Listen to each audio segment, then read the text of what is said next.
Ben Goodey invited me onto his podcast, How the Fxck, to discuss building quality thought leadership content into an SEO workflow.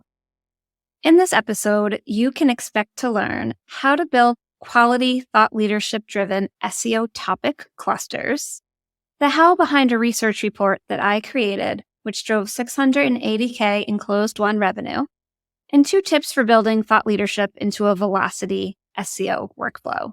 Hope you enjoy the episode.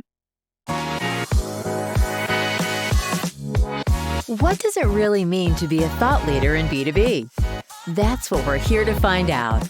This is The Notorious Thought Leader, a podcast for B2B marketers who want to generate demand by creating content that builds credibility and thought leadership. In each episode, Erin Balsa helps demystify thought leadership and uncovers how companies are using thought leadership to generate demand. Let's get started.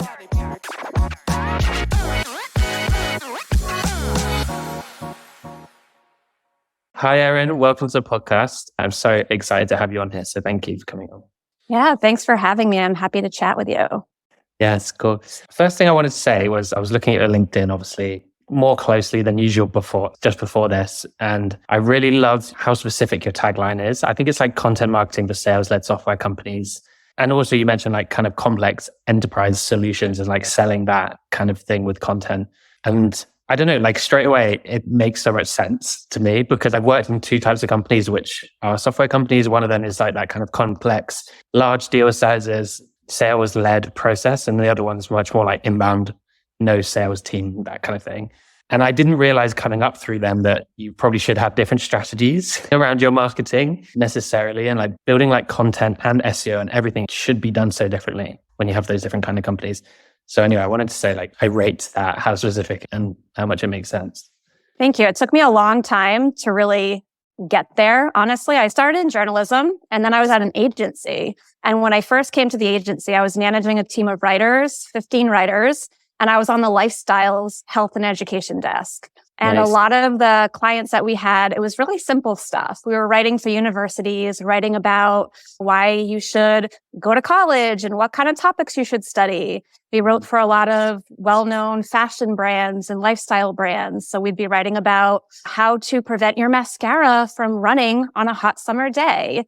And really simple content designed to be an impulse purchase, right? For the most part. Maybe not college, that's not an impulse purchase, but it's nothing that is extremely complex to decide. So over time at the agency, I began managing the technology industry writers, and then I began managing the whole department. And I really started to understand that I was more passionate about the more technical and difficult industries and products, which was a surprise to me because coming up through journalism and writing for a lifestyle city magazine where I was writing a lot about where to drink, where to shop, the coolest restaurants to be seen at, I honestly never thought that I would be someone who ended up writing not only for tech companies, but for these companies that sell very expensive, very complex solutions. So it's definitely been a long journey to get where I am today. It's really interesting to hear. I think it's really hard to forget that in like an enterprise kind of sale, how many people are involved, how far away it really is from an impulse purchase it can be. Because of that. And I think by design, like they have these like huge buying processes and all this kind of stuff. But anyway, so one of the reports that I've seen you share, and I thought was like really interesting is, I think it was, is it Predictive Index, that report? Is that right? I worked at the Predictive Index for 3.5 years. And while I was there, we used to put out about 4 reports per year. Sometimes during COVID, it was a little bit less, but most of the time when things were going smoothly, we would put out 4 reports a year. We had 3 distinct audiences. And so it could have been any of those, but there's one that gets mentioned by people again and again. And that is one that I've spoken about back in the day. I started talking about it as a case study at conferences. We did it in 2020. People still ask me about it to this day. So that could be the one you're talking about. Without the $680K revenue one? Yes. It drove about $680K in revenue. And it's just like a really cool case study, even though it is kind of dated now, just because of how interesting the content of the report is. Yeah. It's amazing. And it's an incredible result. And so what I was kind of leading to is that like, if you're like just pure content or you are an SEO, I think needs to know the answer to this. Like, what is it that about like a more complex B2B sales environment? Like, what kind of content helps a reader convert? Like, what is it about a piece of content that gets them to like reach out and book a demo request and like kick off that whole journey with you? Mm-hmm. All right. So I guess there's a few different directions we can go in. First, let's talk about what the report is actually about, because for me, it kind of hits the sweet spot between 4 different attributes. Attribute 1 is it's timely. So we put this out in mid 2020. We were all forced to work remote. A lot of our clients and prospects were working remotely for the very first time. We don't just work with tech companies who are always hybrid or always remote. We work with companies who have never worked remotely, and now they have, if not fully remote, they have hybrid office employees. So it's very challenging for them to manage their teams in this new remote workplace, right? So number 1, it's timely. Number 2, it's helpful. So they have this challenge, and we are not only providing data insights, which are always interesting because there's something net new. You're not just adding to the noise of all this content that's scraped and resurfaced. You're adding something net new to the conversation. But in addition to those data insights, we actually gave actionable tips to help them understand how to act on these insights. So here's this insight. Here's what we found. Here's what this means for you. Here's something you can try to manage your team, whether this person is remote or in the office. Number 3, it mapped to the product. So I always say that reports should map to the product. And people sometimes say, no, a report should never talk about the product because you're never going to get press mentions. That can be true if the report is super heavy and it's just kind of like validating your product. Sometimes that is nice. And I do those kinds of reports for clients who really need that sales enablement kind of content to validate that there's a need and a use case for this product, and that people who use similar products or your exact product get better business results. So there is for sure a use case for that kind of report. But yes, it can limit the amount of press mentions that you will get. But this particular report, there's lots of ways that you can survey an audience, right? You can survey your audience. You could survey your email list. You could partner with another company and you could survey their list. You can partner with a market research firm. You can survey a cold audience in your ICP. What we chose to do for this particular report was survey our user base. So the reason why is because our product helps companies understand their employees' behavioral drives. So without getting too complex, because people don't need to know all the details, essentially, you find out if you are dominant, less dominant, extroverted, less extroverted, etc. And you come out with this kind of behavioral profile. Mine is called an altruist. So everybody who's now reading this report that are our clients, they're very easily able to say, okay, so I know that on my team, I have a maverick, I have an altruist, I have a whatever it is. This is a person who is introverted. And it's interesting to know that 85% of altruists or 90% of these introverted profiles feel this way when they're in a remote meeting, as opposed to they feel this way when they're in person. So I understand how they're feeling, even if they're not telling me that. And here are some strategies I can implement to help them be more successful and feel more comfortable. So it was really unique. And that's the 4th attribute. And mapped to the product. And number 4, because we were putting out these insights that were unique to the predictive index, nobody else in the world could put out the same report. So it really stood out from all the rest of the remote work reports. That's so cool. So I feel like although it maps to the product, it was not like all about the product. It was just using the kind of terminology and the thought process of built into the product. So that makes, it doesn't ruin the quality of the report. Yeah. And then also it's obviously really helpful for our clients, which is a great thing because you want to, in a time of an economic downturn when people are cutting the fat. Sometimes it's more important to focus on retaining the business that you have, the clients that already trust you. And so putting out this really helpful report that helps them see maybe a new use case for the product that they're already purchasing. Like, holy crap, this product is really relevant for me right now in today's remote workplace. I'm not going to like churn. I'm going to keep this product, right? Yeah, and then it's also interesting to people who are already in the consideration cycle because they're like, I was going to use you for hiring, but now I know that I can also use you to manage my employees in this new difficult remote workplace. So then if I was going to consider yes or no, maybe that's going to push me towards yes. So true. So few companies are able to, I think, create a piece of content which it has like conversion potential and like getting new attention and also retaining existing customers. Like that's like quite a sweet spot, quite a difficult spot. But cool. I love these. So these attributes like data insights, mapping to your product, being unique and I think differentiated and all that kind of stuff. Maybe less so timely, but like those are all what I would consider also should be every piece of great like SEO content. So I feel like what would be good is if we could talk to like a bit to that, like how do you think people can really drive much more engagement with this kind of B2B, bit more complex environment through SEO? How do you do that? And maybe briefly touch on like your kind of background in SEO as well in that. For sure. So when I was at the agency, when I started out really in content marketing, the goal for most of us at the time was to write blog posts that ranked for given keywords.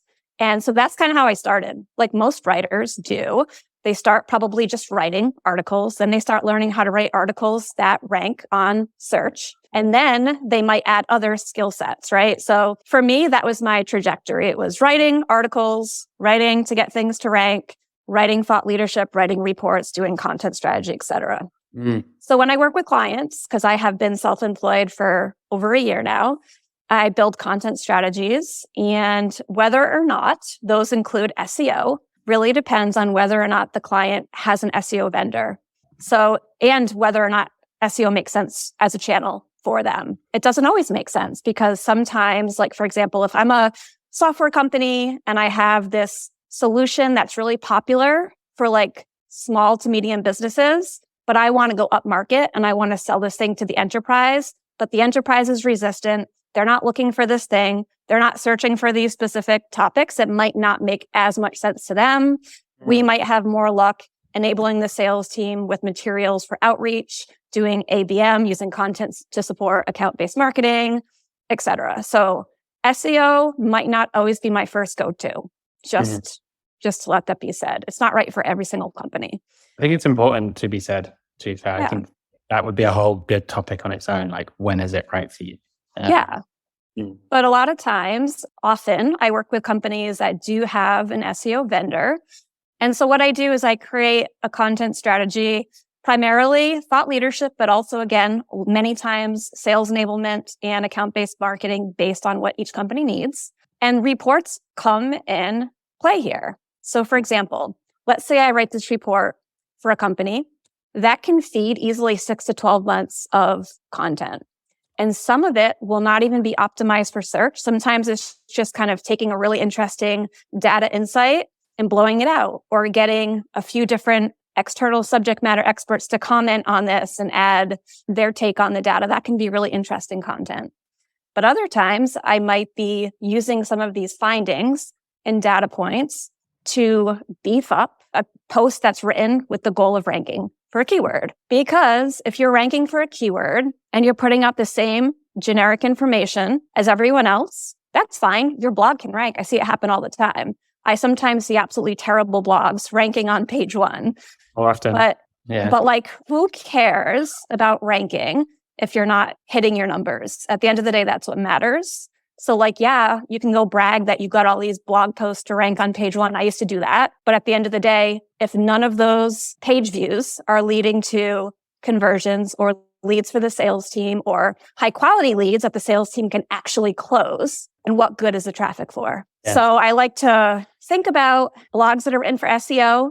How can we also weave in that thought leadership, those data points, those interesting stories to make it something that really stands out? Yeah, lots and lots of really good points. But I think your point is really good, that what's the point in getting something to rank if it's not going to connect and like convert? And like the way to do that is having your insights and your kind of product, the understanding like your uniqueness and putting it into your content and getting that to rank instead.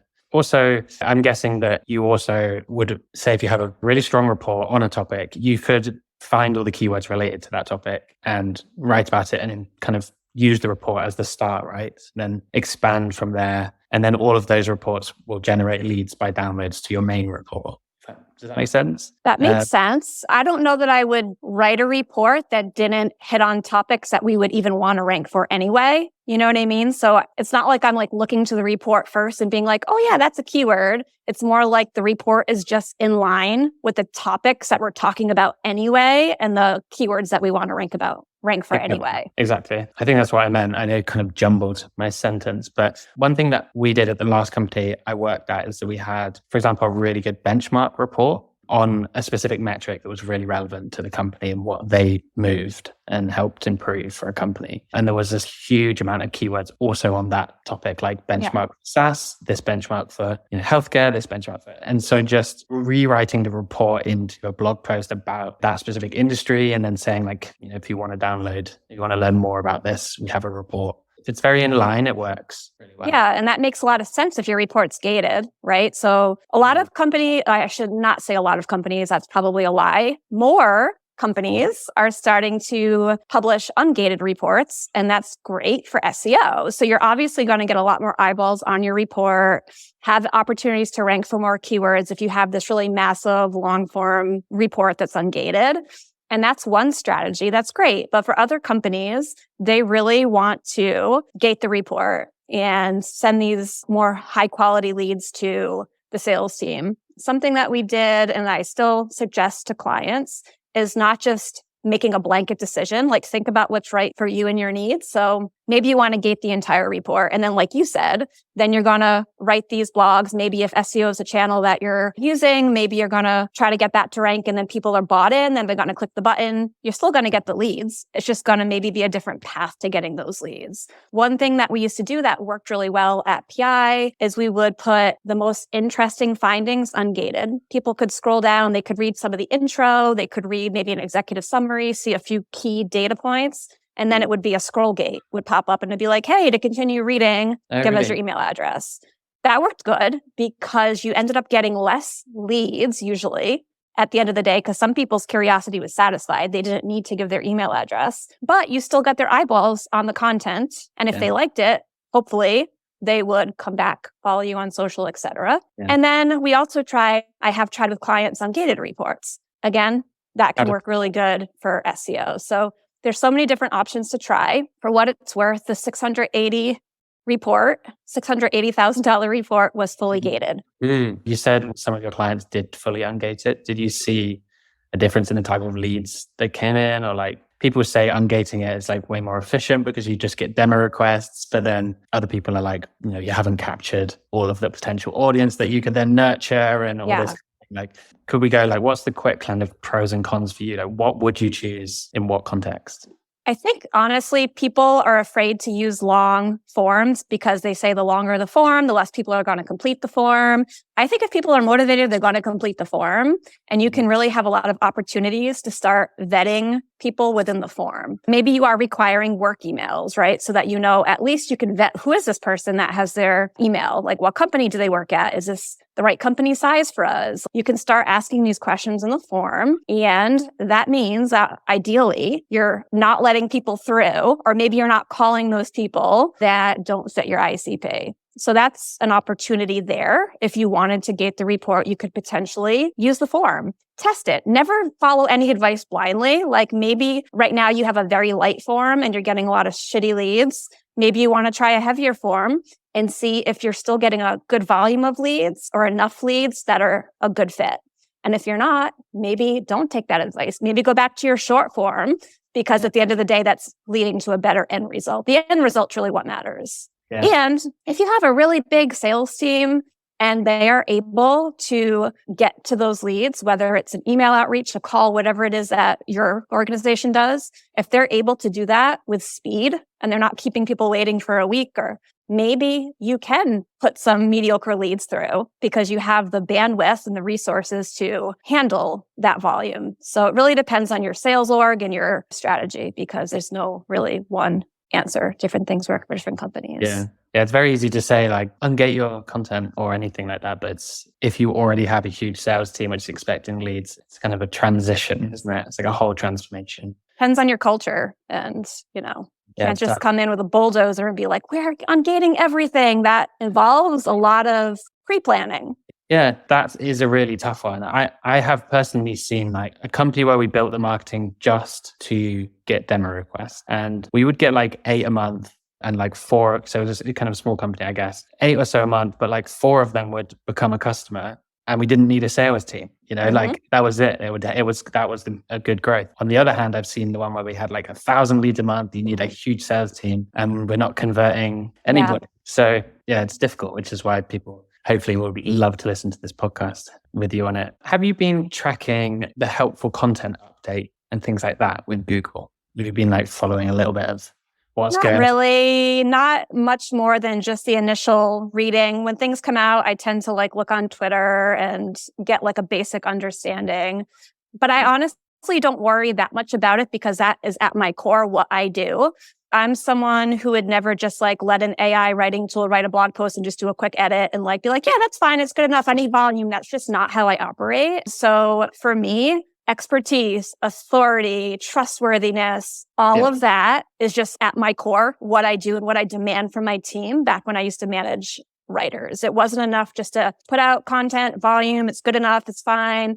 No, it needs to be unique. It needs to have the best sources. And you know what I mean? So I don't personally pay too much attention to that because that's just, for me, like, no shit, of course I'm going to do that. But I think it's really important for those companies who do outsource writing to more junior writers, who do use AI and then clean it up.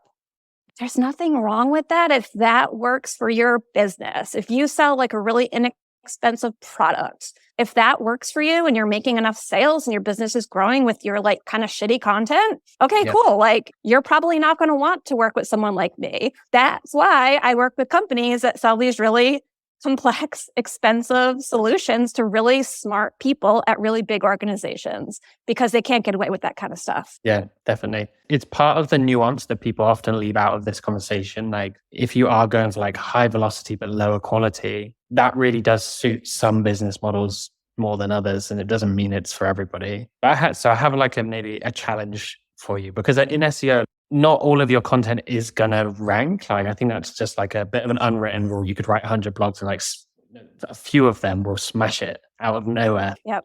And some won't do anything and you have to come back and update it. So I think some people will publish loads and when it starts getting traction, rewrite that in a really quality way kind of thing. But either way, I think SEO, there is like a good argument, I think, for kind of moving fast and publishing lots and seeing what happens. But my challenge for you then, I suppose, is like, how would you help someone in that environment build like a layer of like thought leadership and quality into a like velocity process? What could they do to do both quality and speed? I would say that we nailed this pretty well at the Predictive Index. I did have a pretty large team at one point, which helped a lot.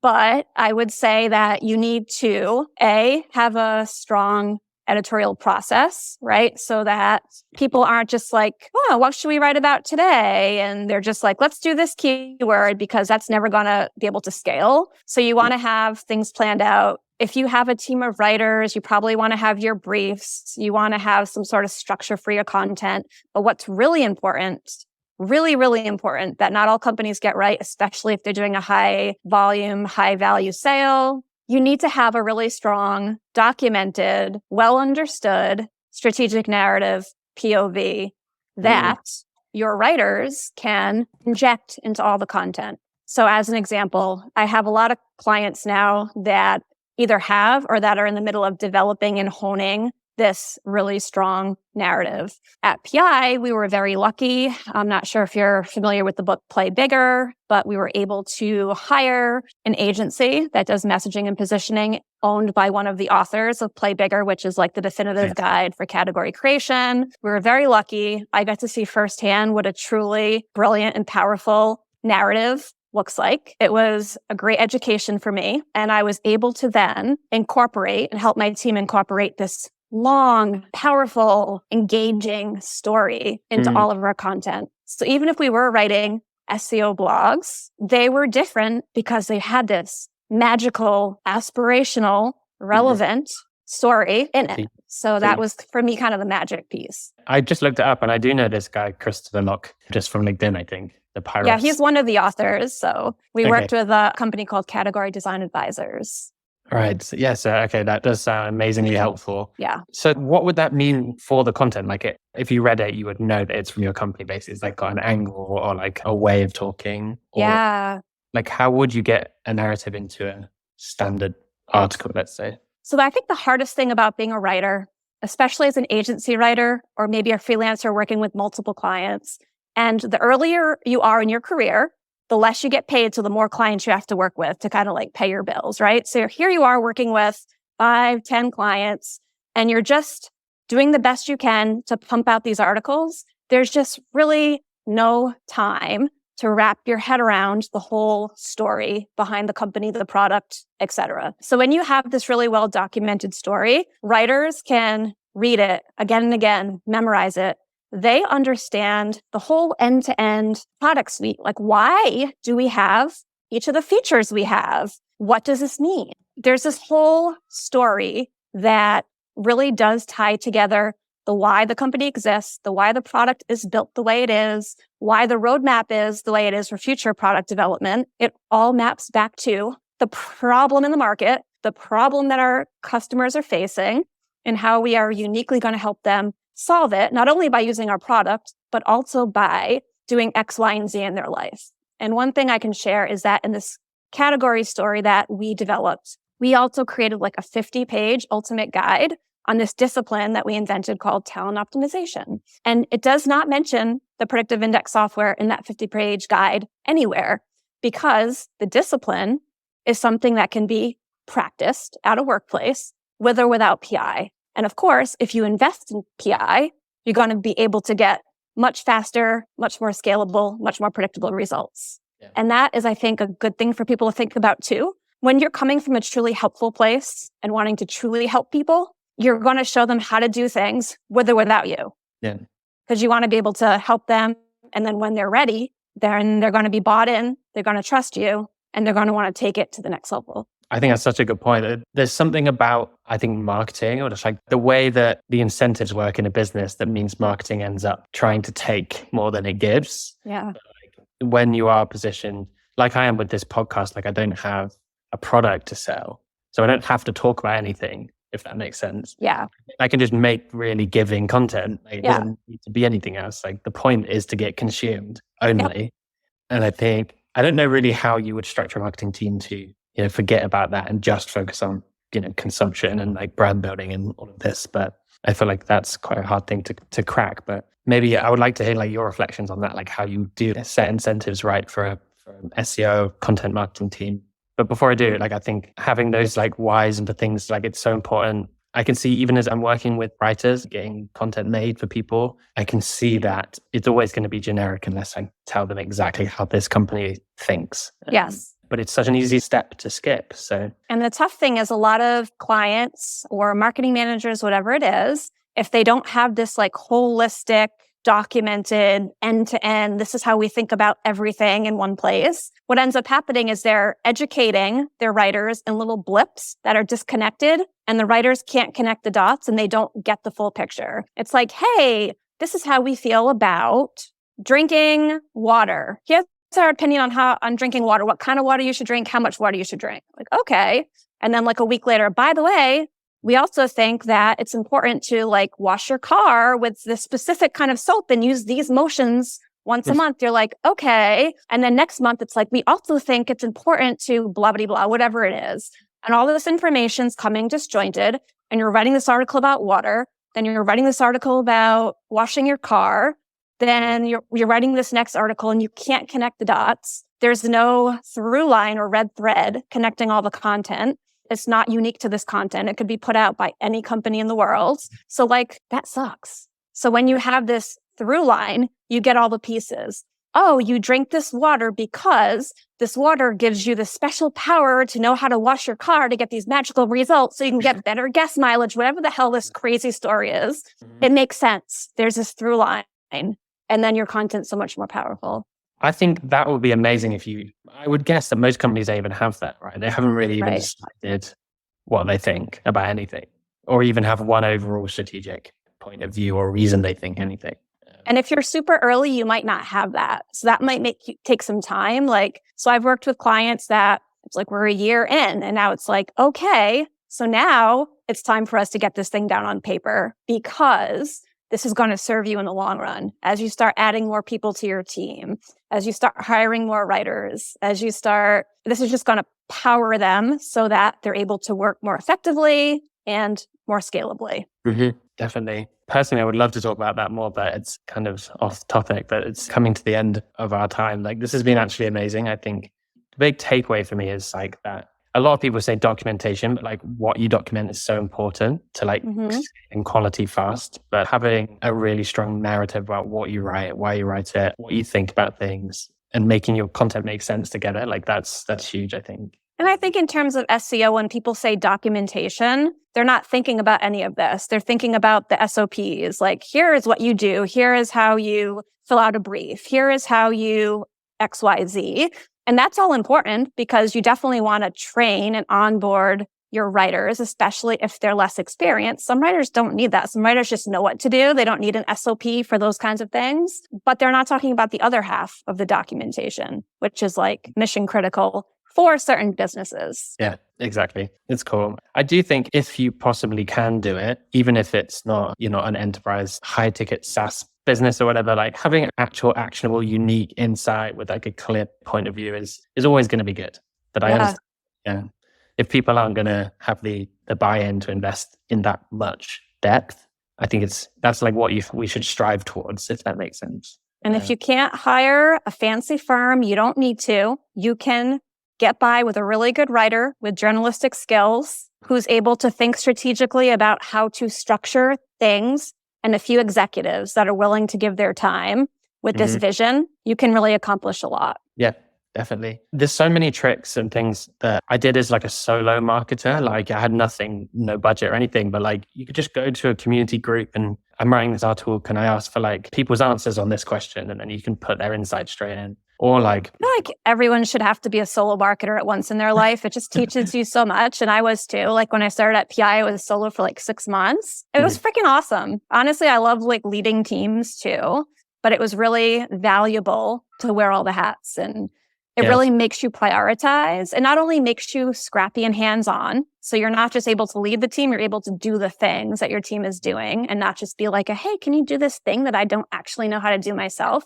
Yeah. You're actually able to lead by example, help as needed, and you know how to prioritize because there's only one you, only so many hours in the day. So true. Yeah. It helped me create strong opinions about what I thought was good over every part of marketing. But then if I was managing someone later on or I'm editing a writer's work, I'm overly critical. So I had to step back and be okay, that's just their way of doing things. Yeah, it was definitely a difficult balance. But also, what was the last thing you said there? I thought completely agree with that. I don't know. I have a terrible memory. That was me too. Thank you so much for coming on the podcast. Is there anything else that you wanted to add, you think people should know? Any key thing that you think a message you want to get across? Yeah, and this has nothing to do with content or SEO. This is just something that I have been trying to work on more in my life as a workaholic, as someone who has a hard time shutting off. Recently, about, 9 months ago, I started doing something before going on vacation that might be helpful for other workaholic type people that have a hard time disconnecting. So what I do is I create an away message, and it's not just hey, I'm out of office. It actually gives some context as to what I'm doing so that you don't freaking message me. I say, hey, I'm with my children traveling, or I'm spending time with my kids. I will not be answering messages until X date. So that really helps you set your boundaries. Nice. And I put that away message on my email, of course, but also on LinkedIn. LinkedIn does allow you to have an away message if you're a premium member. And that way you're not feeling at least me, I feel guilty if I'm not answering messages. So if I'm just ignoring your LinkedIn email for a week, I kind of feel bad about that, especially if you're someone I like or know or would want to help. So that just kind of prevents me from wanting to check in, from worrying that I'm hurting people's feelings or whatever it is. And then I also delete the app or any work apps entirely from my phone, which removes the temptation. And it really does help me to not work on vacation, not check LinkedIn on vacation, and be fully present with my kids. Cool. That's such a good message. I have been going through that kind of thing myself recently. +1 for me, definitely on deleting the apps. My like dopamine thing is just like automatically opening apps all the time. Yep. Just get rid of it. I even put screen time on and like delete because I found like I deleted the LinkedIn app and then I would go on Google Chrome and type in LinkedIn.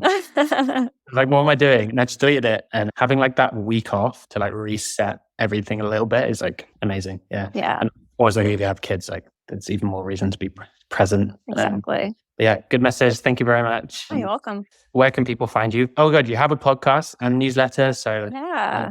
where can people find that? So you can go to my LinkedIn. I'm the only Erin Balsa on LinkedIn. If you click my profile, there are 3 boxes, 3 featured images. One will take you to my course, which is helping to write and project manage research reports end to end. One is to sign up for my newsletter, which is about content marketing and thought leadership. And one is to listen to my podcast, which is called The Notorious Thought Leader.